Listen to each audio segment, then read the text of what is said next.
দেখা হবে রাজপথে, কথা হবে মিছিলে, বিজয়ের পথে যাত্রা শুরু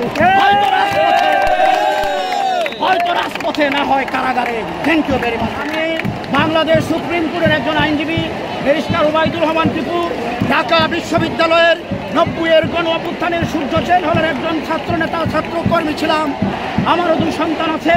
আমার আপন বাতিজি ইডেনে লেখাপড়া করে আমি ঘরে বসে থাকতে পারিনি। বাংলার এই উপত্যকাকে আজকে তারা শ্মশানে পরিণত করেছে। টেকনাফ থেকে তেঁতুলিয়া, রূপসা থেকে পাথুরিয়া, ঢাকার রায়ের বাজারের বদ্ধভূমিতে আমার ভাইদেরকে, আমার সন্তানদেরকে বলতে চাই যে যেখানে আছেন বেরিয়ে আসুন। বন্ধু তোমার ছাড়বই নিঃশঙ্ক করচিত্ত, বাংলার মাটি ছাত্রদের গাটি দেখে নির্দুর্বৃত্ত। আমরা এই ছাত্রদের পক্ষে আছি, ছিলাম এবং থাকবো।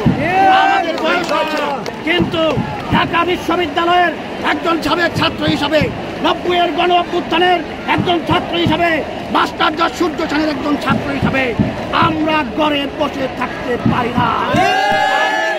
যারা এখনো ঘরে বসে আছেন, আইনজীবী, বুদ্ধিজীবী, শিক্ষক, কৃষক, মেহনতি মানুষ, শ্রমিক, সংস্কৃতিমনা ছাত্র ভাই ও বোনেরা, আমার ছেলেমেয়ের তুল্য সন্তানেরা, বেরিয়ে আসুন।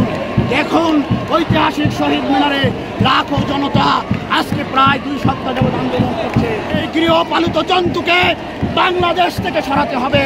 তাহলে আমাদের সামনে একটাই পথ, হয় আপনারা বাঁচবেন, না হয় শেখ হাসিনা ক্ষমতায় থাকবে। সবাইকে ধন্যবাদ। আজকে আমাদের দাবি একটাই, আমাদের 9 দফা দাবি। আর